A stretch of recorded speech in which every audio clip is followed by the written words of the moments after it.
Commander Valeth.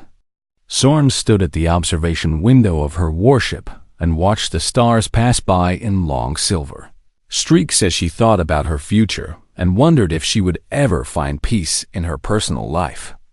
She was a warrior of the Kithran Empire, one of the most powerful military forces in the known galaxy, and she had spent her entire adult life fighting battles and leading soldiers into combat against enemies who threatened her people and their way of life.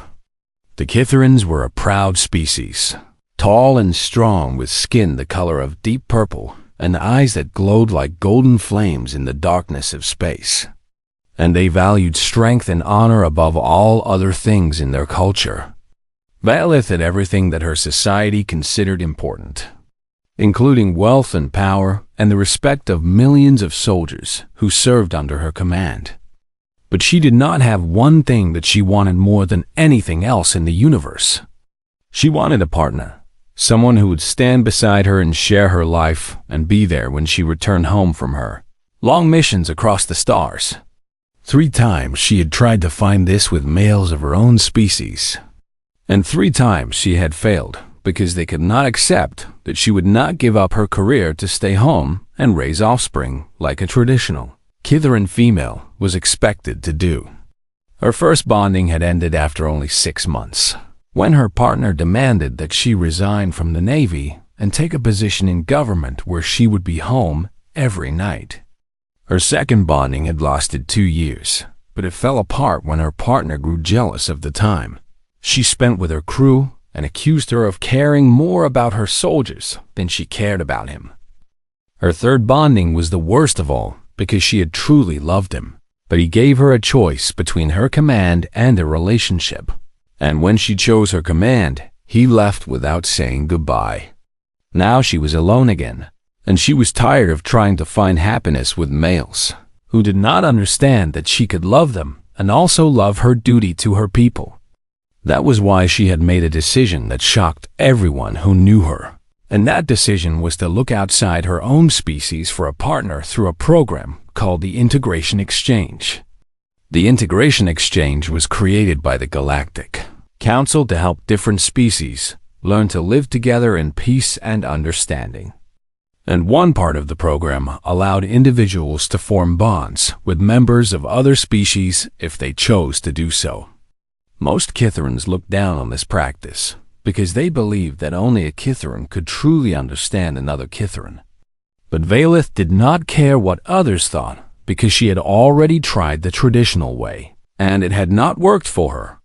She spent many nights looking through the profiles of candidates from dozens of different worlds, searching for someone who might be compatible with her unusual lifestyle and her demanding career. There were warriors from the Thrall Dominion who boasted of their many victories in combat, and there were scholars from the Rillian Academy who spoke of their great knowledge and wisdom. And there were merchants from 100 different trading worlds who promised wealth and luxury beyond imagination.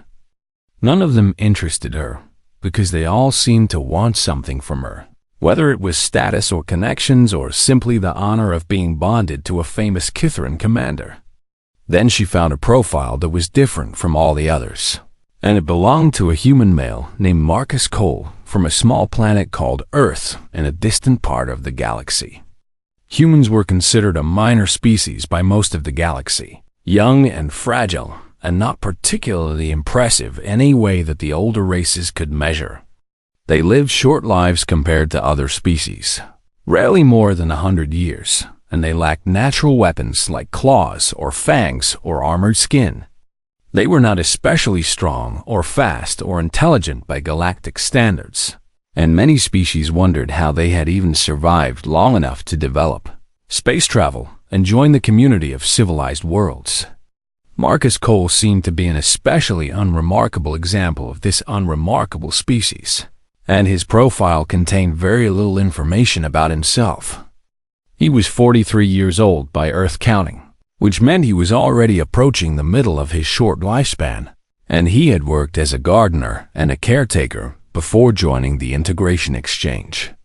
His profile said that he was looking for a quiet life somewhere far from Earth, and that he wanted nothing more than to tend growing things and live in peace. There were no boasts of great achievements or promises of valuable skills, and there was no explanation for why he wanted to leave his homeworld and never return. When Valith looked at his image, she saw a plain face with calm gray eyes and short dark hair that was starting to show traces of silver at the edges. He was not handsome by any standard she knew, and he was not ugly either, and there was nothing about his appearance that would make anyone look twice if they passed him on a crowded street. But there was something in those gray eyes that caught her attention, something deep and quiet and patient, like a still pool of water that might hide unknown depths beneath its calm surface. She sent him a message, and he responded with simple words that asked nothing and promised nothing except honesty and respect. They exchanged messages for 3 months, and she learned that he was kind and gentle, and that he had a deep love for growing things and caring for living creatures. He asked about her work, and she told him about the battles she had fought and the soldiers she had lost, and he listened without judgment and without trying to tell her what she should feel. When she finally asked him why he had left Earth, he was quiet for a long time before he answered. He told her that he had been a soldier once, long ago, and that he had seen things that he wanted to forget, and that he hoped to find peace among the stars where no one knew his name or his past. She did not ask for details because she understood that some wounds were too deep to share with strangers, and she respected his silence as he had respected hers. After 6 months of messages, she invited him to come to her estate on the frontier world of Sultan 4, and he accepted without hesitation. When she met him at the spaceport, she was surprised by how small he seemed compared to her own people, barely reaching her shoulder in height. He carried only a single bag of personal belongings and one long object wrapped in plain cloth that he held with great care. She asked him what was in the wrapping, and he simply said it was a family treasure that he could not leave behind. He did not offer to show her, and she did not ask again, because she sensed that it was something private and precious to him. The first year of their bonding was strange and wonderful, and unlike anything she had expected. Marcus asked for nothing and complained about nothing, and he seemed perfectly content to spend his days working in the gardens of her estate while she was away on her military duties. He learned the names of every plant that grew on Sultan 4, and he created beautiful gardens around the house that attracted colorful birds and peaceful insects from the surrounding wilderness. When she came home from her missions, sometimes tired and wounded and carrying the weight of difficult decisions, he was always there with warm food and gentle words and a quiet presence that made her feel safe. Her family thought she had made a terrible mistake by bonding with such a weak and ordinary creature, and they told her so every time they visited. Her mother called Marcus a servant rather than a partner, and her brothers laughed at the idea that a great warrior like Valith had chosen a gardener for her mate.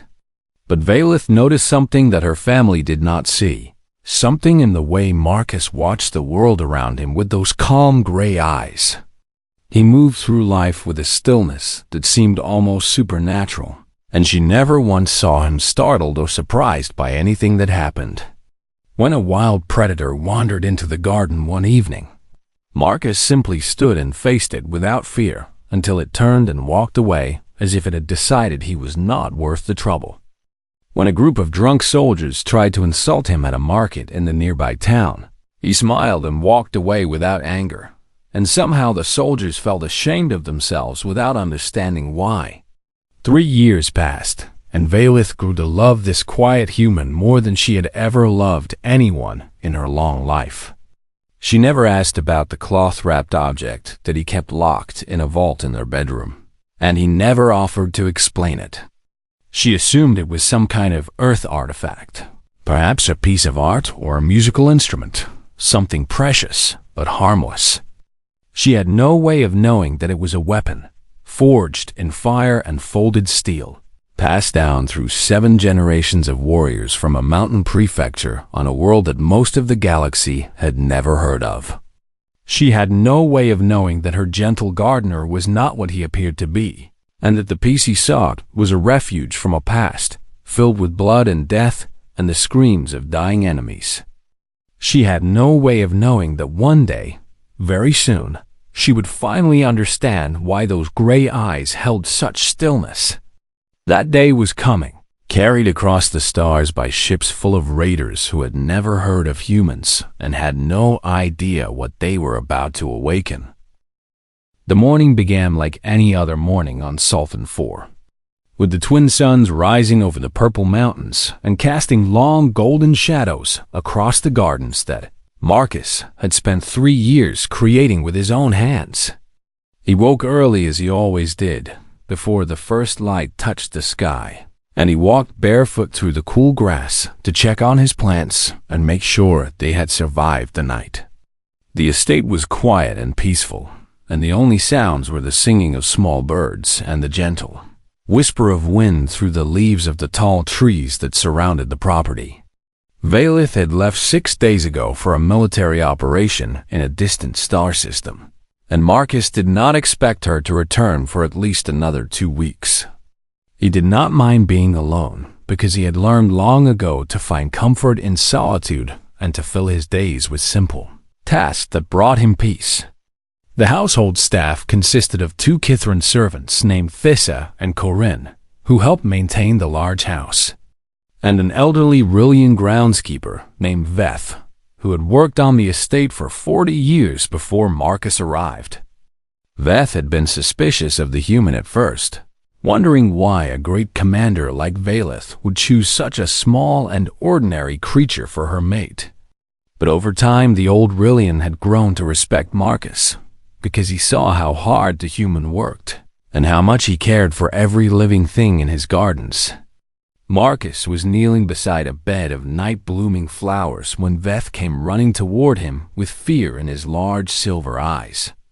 The old Rillian was breathing hard, and his 4 thin arms were trembling as he pointed toward the sky with one gnarled finger. Marcus looked up and saw what had frightened his friend, and for the first time in many years, he felt something cold and hard awaken in his chest. There were ships descending through the clouds, ugly black vessels with sharp angles and weapons that glowed with angry red light. He counted 12 of them, and he recognized the design from the security briefings that Valith sometimes shared with him when she came home from her command meetings. These were Vorax raiders, members of a brutal slaver species that attacked frontier colonies and captured innocent people to sell in the dark markets of the outer galaxy. The Vorax were feared throughout known space because they were savage and cruel, and they showed no mercy to anyone who fell into their claws.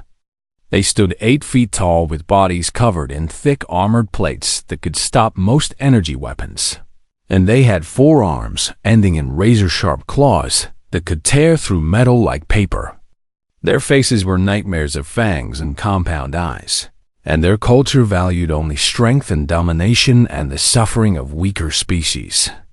Marcus stood slowly and watched the ships land in the fields beyond the garden walls, and he counted the raiders as they emerged from the vessels and formed into groups. There were at least 40 of them, maybe more, and they carried plasma rifles and shock weapons and the cruel nets they used to capture their victims. He turned to Veth and spoke in a calm voice that showed no fear or panic. He told the old Rillian to go to the house and take Thissa and Corin to the cellar beneath the kitchen, and to lock the door and not come out until he came to get them.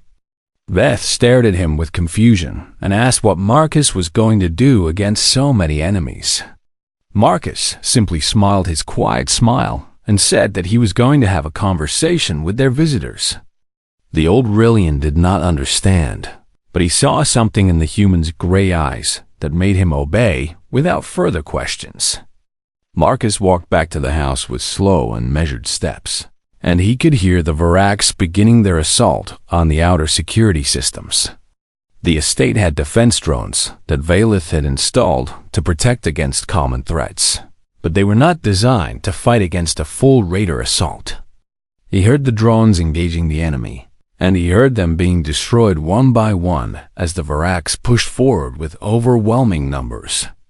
He entered the house and walked to the bedroom he shared with Valeth, and he stood for a moment, looking at the vault built into the wall beside their bed. For 3 years, he had not opened that vault, and he had hoped that he would never need to open it again. He had come to the stars to escape what he had been, to leave behind the blood and the death and the weight of all the lives he had taken in service to causes he no longer believed in. He had wanted to become someone new, someone gentle and peaceful, someone who created beauty instead of destruction. But now the past had found him again, not in the form of old enemies, but in the form of creatures who threatened everything he had built and everyone he had grown to love. He pressed his palm against the biometric scanner, and the vault door slid open with a soft whisper of air. Inside was the cloth-wrapped object he had carried across 12 star systems, the only thing he had brought from Earth besides the clothes on his back. He lifted it carefully and felt the familiar weight in his hands, and memories flooded through him like cold water rushing through a broken dam. He unwrapped the cloth and revealed what lay beneath, a sword of folded steel that gleamed in the dim light of the bedroom. It was not a modern weapon, not a plasma blade or a vibro edge or any of the advanced killing tools that the galaxy had developed over thousands of years. It was simply steel, heated and folded and hammered by human hands, using techniques that had been perfected over centuries of patient practice. The blade was slightly curved and incredibly sharp, and the handle was wrapped in dark silk over rayskin to provide a grip that would never slip even when wet with blood. His family had carried this sword for 400 years, passing it from parent to child, along with the training and the traditions that gave the weapon its true power. He had been the last of his line, and when he left Earth, he thought he was leaving that legacy behind forever. But now he understood that some things cannot be left behind, and some paths cannot be abandoned no matter how far you run. He heard the Varaks breaking through the outer walls of the estate, and he heard their commander broadcasting demands over a loudspeaker. The voice was harsh and filled with cruel amusement, telling the inhabitants of the estate to surrender peacefully, and they would be treated well. Marcus knew this was a lie because the Varaks treated their captives like animals, using them for labor and entertainment and worse things that he did not want to think about. He thought about Thesa and Karin hiding in the cellar, young Kitharans who had never hurt anyone and who did not deserve to be taken by slavers. He thought about old Veth, who had become his friend over 3 years of working together in the gardens.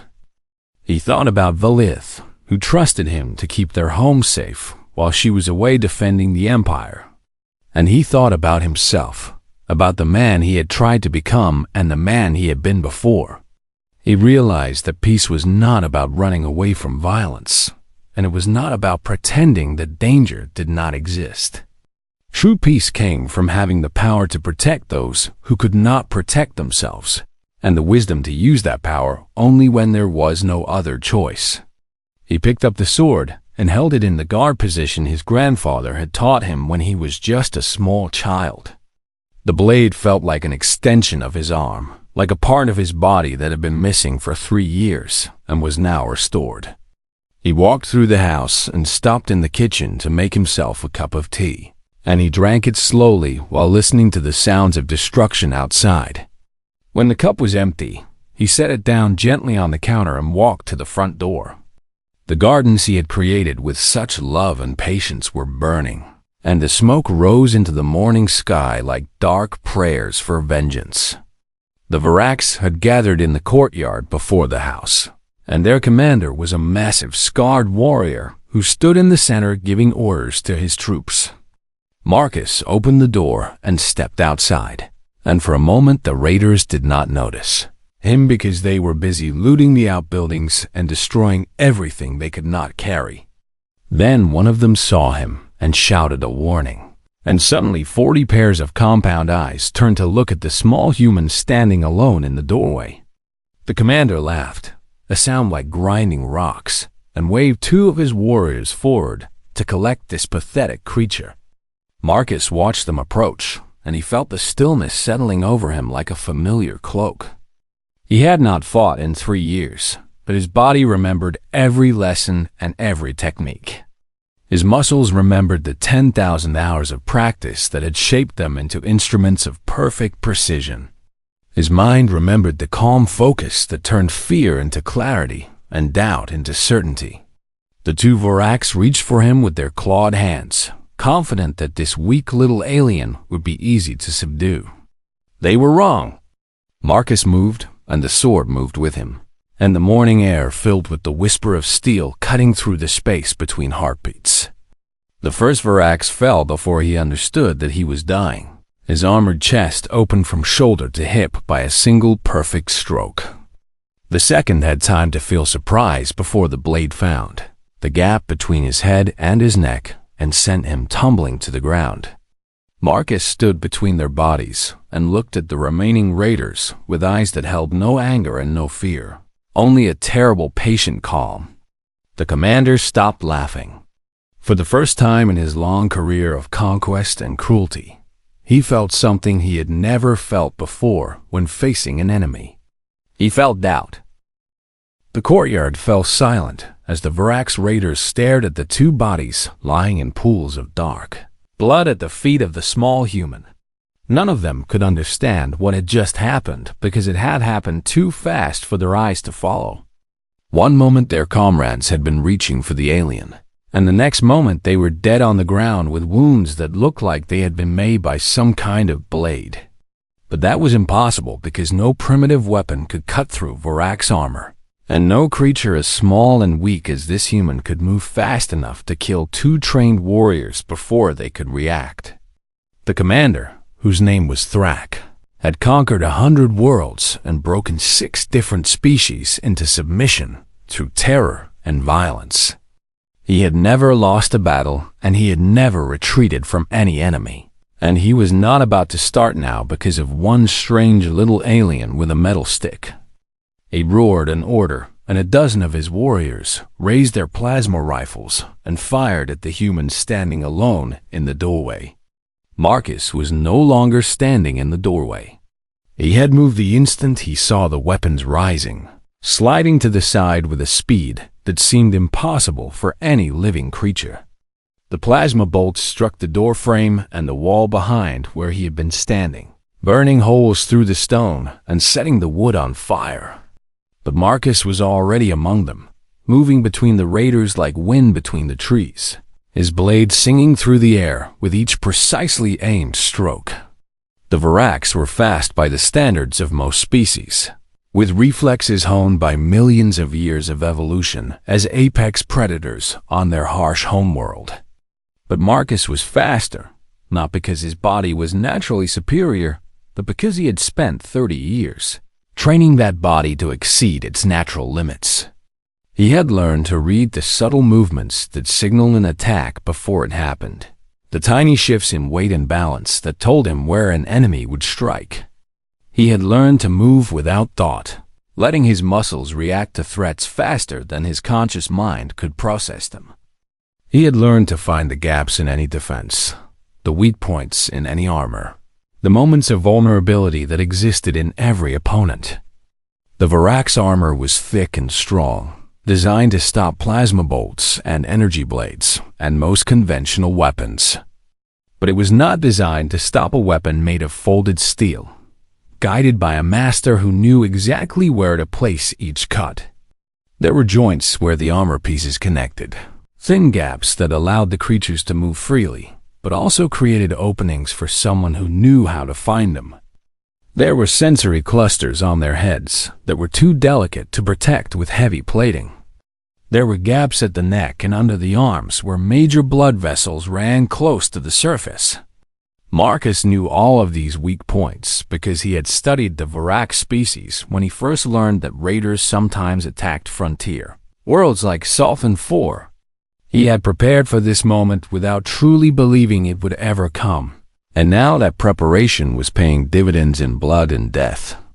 5 more raiders fell in the first 10 seconds of combat. their bodies collapsing with wounds that their armor could not prevent. The rest of the group began to panic, firing their weapons wildly in all directions as they tried to track the human who seemed to appear and disappear like a ghost. They hit each other more often than they hit their target, their plasma bolts burning through Varak's armor that was never designed to protect against friendly fire. Marcus flowed through the chaos like water through rocks, finding the spaces between the energy bolts and the flailing claws, always moving, never stopping, never slowing down. He did not think about what he was doing because thinking would slow him down and get him killed. He simply reacted, letting decades of training guide his movements while his conscious mind watched from somewhere far away.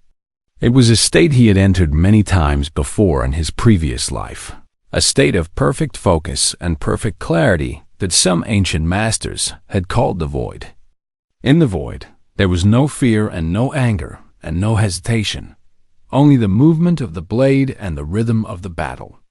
Thrak watched in horror as his warriors fell one by one, their screams filling the air as they died from wounds they could not prevent and could not understand. He had brought 47 of his best fighters to this soft target on a frontier world, expecting easy pickings and valuable captives. Now more than half of them were dead or dying, killed by a single enemy armed with a primitive weapon that should not have been able to scratch their armor. He roared for his remaining warriors to form a defensive circle, hoping that by standing together they could protect each other from this demon in human form. But Marcus did not give them time to organize. He burst into the center of their formation before they could complete it, his blade moving in patterns that seemed to defy the laws of physics. He cut down 3 more raiders in the space between one heartbeat and the next, then rolled under a plasma bolt that would have taken off his head and came up behind the shooter to open, his back from shoulder to waist. The formation collapsed into chaos as the surviving Varaks scrambled over each other, trying to get away from the human, who moved too fast to see and struck too hard to stop. Some of them ran for their ships, abandoning their weapons and their comrades in their desperate need to escape. Others tried to surrender, throwing down their rifles and raising their hands in gestures that they hoped would be understood as submission. Marcus did not accept their surrender because he knew that the Varaks did not understand mercy and would only see it as weakness. If he let them live, they would come back with more raiders, and next time Valith might be home and might be hurt or killed trying to defend their home. So he kept moving and kept killing until there were only 5 raiders left standing, huddled together in the corner of the courtyard with terror in their compound eyes. And standing before them was Thrak, the commander who had never lost a battle and never retreated from any enemy. The massive Varaks drew his own blade, a cruel curved weapon designed for slashing and tearing rather than the precise cuts of Marcus's sword. He stepped forward and challenged the human to single combat, hoping to buy time for his remaining warriors to reach the ships and escape. Marcus stopped moving and stood perfectly still, his blade held in a low guard position with the tip almost touching the ground. Blood dripped from the steel and pooled at his feet, the blood of dozens of raiders who had thought he would be easy prey. His gray eyes met the compound eyes of the Varak's commander, and for a long moment, neither of them moved.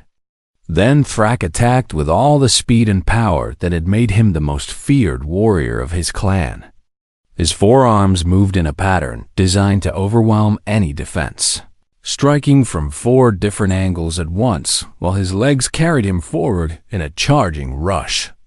No single opponent should have been able to defend against such an assault because there were simply too many attacks coming from too many directions. But Marcus was not a single opponent in the way that Thrak understood the word. He was the culmination of 1,000 years of martial tradition, the living expression of techniques refined by countless generations of warriors who had faced impossible odds and survived. He did not try to block all 4 attacks because that would have been impossible. Instead, he moved sideways at the last instant, letting 3 of the attacks pass through the space where he had been while his blade rose to meet the 4th. Steel rang against steel as the swords connected, and then Marcus twisted his wrists in a motion that redirected the force of the Varax's strike and sent the creature stumbling past him. Before Thrak could recover his balance, Marcus had already cut him twice, once across the back of his right legs and once across his left side. The wounds were not fatal, but they were crippling, and the massive Varax fell to his knees with a roar of pain and rage. He tried to rise, but his legs would not support him, and he tried to swing his blade, but his side wound made the movement clumsy and slow. Marcus stepped around him with the patience of someone who had all the time in the world, and he placed the tip of his sword against the gap between Thrak's head and neck. The Varax commander looked up at the human who had destroyed his entire raiding party, and he asked a question in a voice filled with confusion and something that might have been respect. He asked what Marcus was, because no human was supposed to be capable of what he had just done. Marcus answered in a quiet voice that carried clearly in the sudden silence of the courtyard. He said that he was a gardener who had once been a soldier, and that he had come to the stars hoping to never fight again. He said that he had wanted peace and had found it for 3 years in the gardens of this estate with the woman he loved. He said that he was sorry that the Varax had forced him to remember what he had once been. Then he pushed the blade forward, and Thrak died without making another sound. The 5 surviving raiders fled to their ships and escaped into the sky, and Marcus let them go because he wanted them to carry word of what had happened here. He wanted other raiders to know that Sultan IV was not a soft target, and that the estate of Commander Valus Sorn was protected by something they could not defeat. He stood alone in the courtyard, surrounded by the bodies of the fallen, and for the first time since the battle began, he allowed himself to feel the weight of what he had done. 42 lives ended by his hand in less than 10 minutes. 42 creatures who would never see another sunrise because asterisk. The message reached Commander Valith Sorn, while her fleet was still 3 days away from Sultan IV. And when she read it, she felt her heart stop beating for a long, terrible moment. A Varax raiding party had attacked their homeworld, and her estate had been one of the targets. She immediately ordered her ship to break formation and jump to maximum speed, leaving the rest of the fleet behind as she raced across the stars toward the only home she had ever truly loved. For 3 days she did not sleep and barely ate, pacing the bridge of her warship and imagining the worst possible outcomes. She imagined finding her estate burned to ashes and everyone she cared about dead or taken by the slavers. She imagined Marcus in chains on some Varax ship, being transported to the dark markets where captives were sold like animals. She imagined never seeing his gentle smile again or hearing his quiet voice as he told her about the new flowers he had planted in the garden. When her ship finally dropped out of faster-than-light travel above Sultan IV, she saw that a small fleet of naval vessels had already arrived in response to the emergency. She demanded a full report from the commander of the relief force, and what she heard made her sit down heavily in her command chair with shock. The Varax raiders had been defeated, not by the Navy and not by the Colonial Defense Forces, but by a single defender at her estate. 47 raiders had landed at her property, and 42 of them had been killed before the remaining 5 fled in terror.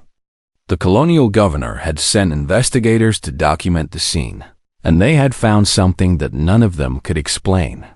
The raiders had been killed with a bladed weapon, some kind of primitive sword that had cut through their armor like it was made of paper.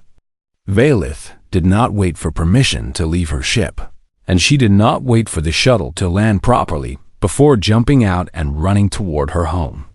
She found Marcus kneeling in the gardens, carefully replanting a bed of flowers that had been trampled during the battle. He looked up when he heard her approach, and she saw that his gray eyes were tired and sad, but also calm and peaceful. She stopped a few feet away from him, not knowing what to say or how to feel.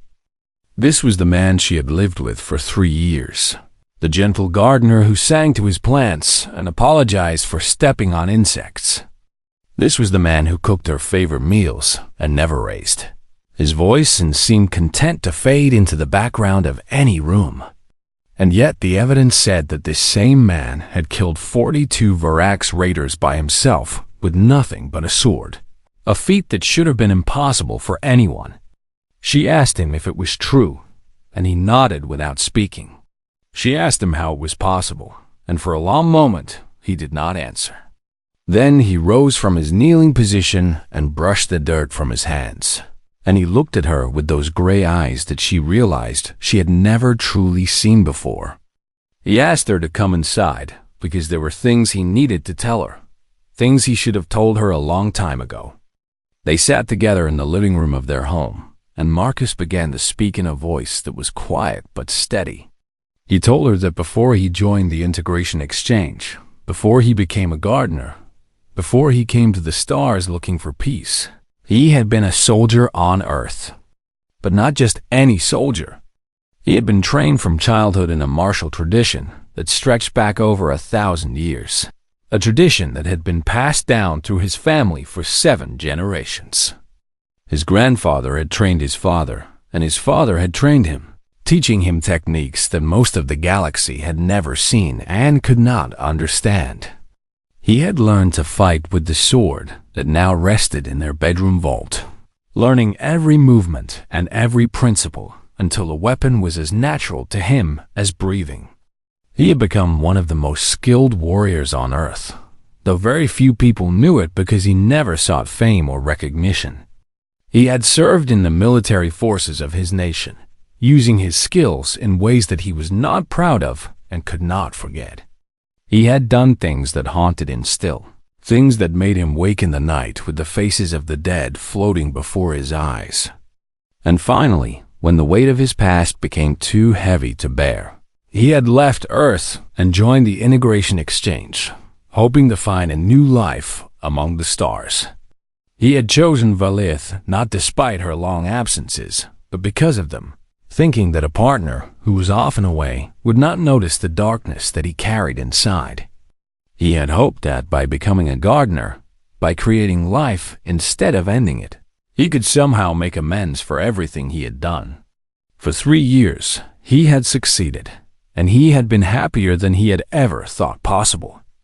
But when the Varax came and threatened the people he had grown to love, he discovered that he could not stand by and let them be taken.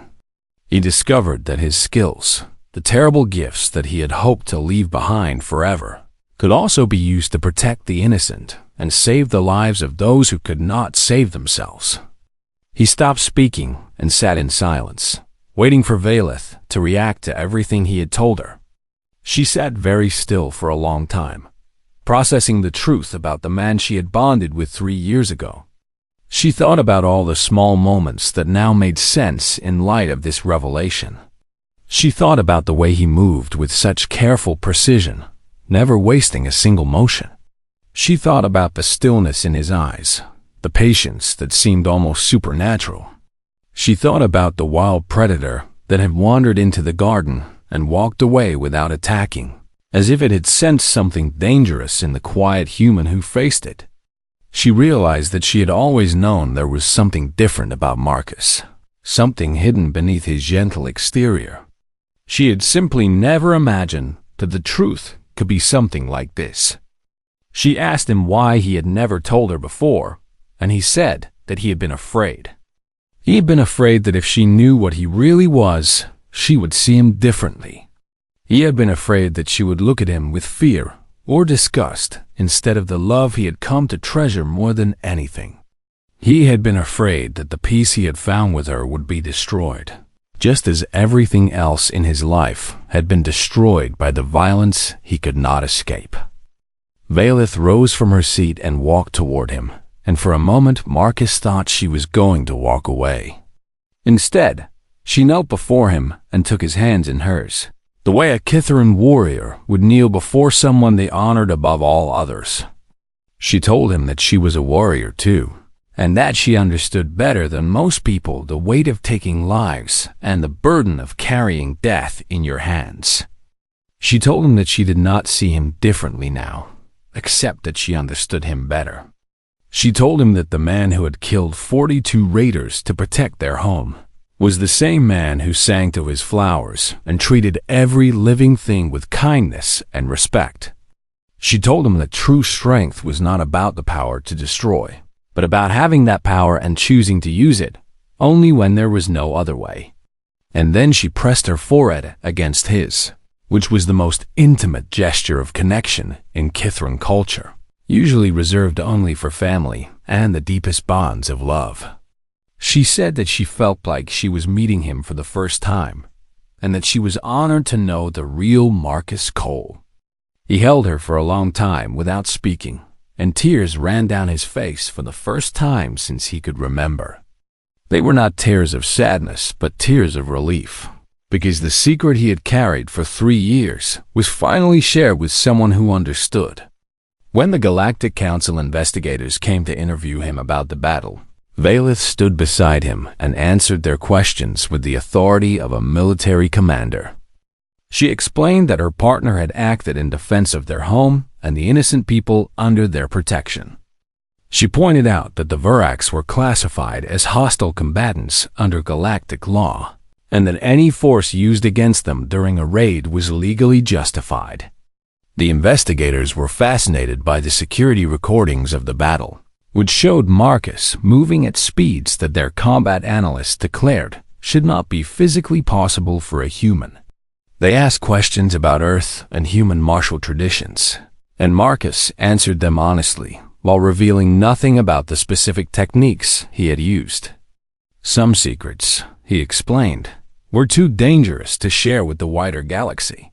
The investigators accepted this because they had seen what those secrets could do, and none of them wanted to imagine what would happen if such techniques spread to less peaceful species. When they finally left, Valeth and Marcus stood together in their damaged garden and watched the sun set over the purple mountains. She asked him what he wanted to do now, whether he wanted to leave Solthan IV and find somewhere else to hide from the galaxy. He thought about her question for a long moment before answering. He said that he was done hiding, and that running away had never truly brought him peace. He said that he wanted to stay here, in the home they had built together, and continue being the person he had become. He said that he would keep growing his gardens and tending his flowers, but that he would also be ready to protect their home if anyone was foolish enough to threaten it again. She smiled and told him that sounded like a good plan. Then she asked if he would teach her some of his technique. The story of what happened on Solthan IV spread across the galaxy, like fire spreading through dry grass, carried by the 5 Vurax survivors who had fled in terror from Marcus Cole. They told everyone who would listen about the demon they had encountered, a creature that wore the shape of a human but moved like nothing they had ever seen. They described how their entire raiding party had been destroyed by a single defender armed only with a primitive blade of metal. They warned other Vurax clans to stay away from the frontier world where this demon lived, unless they wanted to join the 42 warriors who had died in that cursed courtyard. At first, many species did not believe the story because it seemed too incredible to be true. Humans were supposed to be one of the weakest species in the galaxy, fragile creatures with short lifespans and no natural weapons. The idea that a single human could defeat 47 armored Vurax raiders was ridiculous, like claiming that a small fish could defeat a pack of ocean predators. But then the Galactic Council released the security recordings from the estate, and suddenly the entire galaxy had to accept that the impossible had actually happened. Scientists and military analysts studied the recordings frame by frame, trying to understand how a human body could move at such speeds and strike with such precision. They measured the velocity of Marcus's movements and calculated the force of his strikes, and the numbers they produced did not match anything they knew about human physiology. Some suggested that he must be using some kind of hidden technology, perhaps an exoskeleton or cybernetic enhancements that gave him superhuman abilities. Others proposed that he was not actually human at all, but some kind of synthetic being or genetically modified soldier. But the medical examination that Marcus agreed to undergo proved that he was completely organic and completely human, with no modifications or enhancements of any kind. The truth, as he explained to a gathering of fascinated researchers, was much simpler and much more remarkable. Humans had spent thousands of years developing techniques for combat, refining their natural abilities through endless practice and careful study. They had learned to read the movements of their opponents and predict attacks before they happened. They had learned to move their bodies with perfect efficiency, wasting no energy on unnecessary motion. They had learned to focus their minds until fear and doubt disappeared, leaving only clarity and purpose. These techniques had been passed down through generations of teachers and students, preserved and improved over centuries of continuous practice. Most humans never learned these skills because they required decades of dedicated training, and most people had other priorities in their busy lives. But those who did master these traditions became capable of feats that seemed supernatural to anyone who had not witnessed them. The researchers asked Marcus if he would share his techniques with the Galactic Council so they could be studied and perhaps taught to other species. He politely refused, explaining that his traditions were meant to be taught slowly and carefully from master to student, not dissected in a laboratory. He also pointed out that such techniques in the wrong hands could cause tremendous harm, and that he did not want to be responsible for creating new and more dangerous warriors. The researchers were disappointed, but they accepted his decision, and they published their findings with the conclusion that humans possessed hidden potential that the galaxy had never suspected. This conclusion had effects that rippled outward for years to come. The Varax Confederation formally requested that Sultan 4 be classified as a restricted engagement zone, meaning that no Varax ship would approach the system under any circumstances. Other raider species took note of this unprecedented action and quietly added the frontier world to their own lists of places to avoid. The Integration Exchange Program saw a 400% increase in applications from species seeking human partners, as many aliens suddenly became very interested in having someone like Marcus Cole in their households. Human communities throughout the galaxy reported being treated with new respect by species who had previously dismissed them as unimportant. Employers began seeking out human workers for security positions, believing that any human might secretly possess combat abilities similar to those displayed on Sultan 4. Some humans found this new attention uncomfortable and tried to explain that Marcus was exceptional even by human standards. Others embraced the opportunity and began teaching simplified versions of Earth martial arts to eager alien students. Velith's career flourished in the aftermath of the incident, as her superiors recognized that she had shown good judgment in her unconventional choice of partner. She was promoted to Fleet Admiral within 2 years, becoming the youngest Kithran to ever hold that rank. Her political enemies whispered that she had risen through luck rather than skill, but her allies knew better. They had heard the rumor that Admiral Sorn's estate was protected by something ancient and patient, something that wore the shape of a gentle gardener, but carried centuries of martial tradition in his hands. No one wanted to make an enemy of someone whose household contained such a guardian. Marcus returned to his gardens and spent the next several years rebuilding what the Varax had destroyed. He planted new flowers to replace those that had burned, and he added new features that made the estate even more beautiful than before. He trained with Velith whenever she was home, teaching her the basics of his tradition and learning Kithran combat techniques in return. He discovered that teaching brought him a kind of peace he had not expected. The satisfaction of passing on his knowledge to someone he loved and trusted. Old Veth, the groundskeeper, stayed on the estate, though he looked at Marcus with new eyes after witnessing what the human had done. One evening, as they worked together transplanting a row of flowering bushes, Veth admitted that he still did not fully understand his human friend. He asked how someone capable of such violence could spend his days. caring for delicate plants and protecting small insects. Marcus thought about the question for a long time before answering. He said that violence and gentleness were not opposites, but two sides of the same truth. Said that a person who truly understood death could appreciate life more deeply than someone who had never faced mortality. He said that tending a garden was not so different from protecting a home, because both required patience and dedication and the willingness to fight against the forces of destruction. With considered this answer and eventually nodded, accepting that some wisdom came from experiences he could never share years past.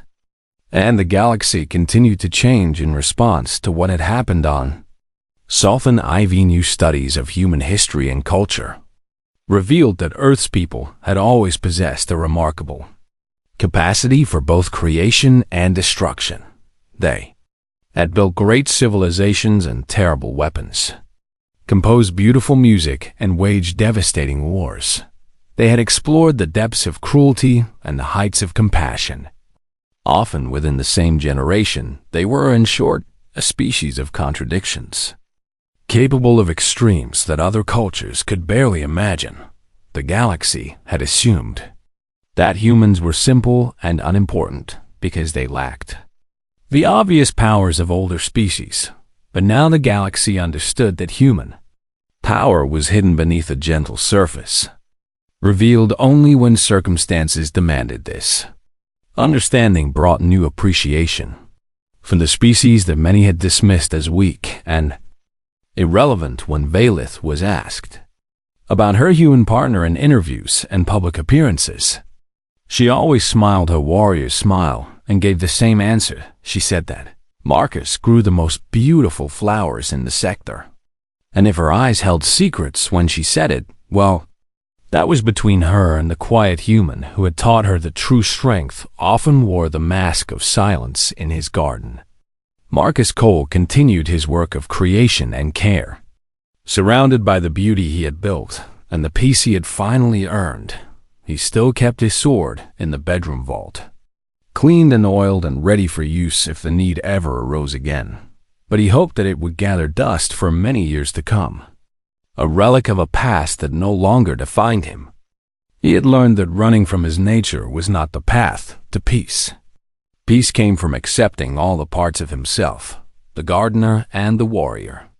The gentle soul and the killer piece came from choosing every day to be the person he wanted to be, while remembering the person he had been, and peace came from sharing his true self with someone who accepted him completely, without fear and without judgment on quiet evenings. When Valith was home from her duties and the suns were setting over the purple mountains, they would sit together in the garden he had created and watch the colors change across the sky. She would tell him about her work, and he would tell her about his flowers. And sometimes they would simply sit in comfortable silence in those moments. Marcus felt that all the pain and struggle of his life had been worth it, because it had led him here to this place and this person. He had crossed the stars looking for peace, and he had found it in the most unexpected way, not by escaping his past, but by embracing it, not by hiding his true self, but by revealing it to someone worthy of the truth, not by becoming weak, but by finding the strength to be gentle. This was the lesson that the galaxy had learned from the quiet human who married a Kithran commander. True power was not about the ability to destroy,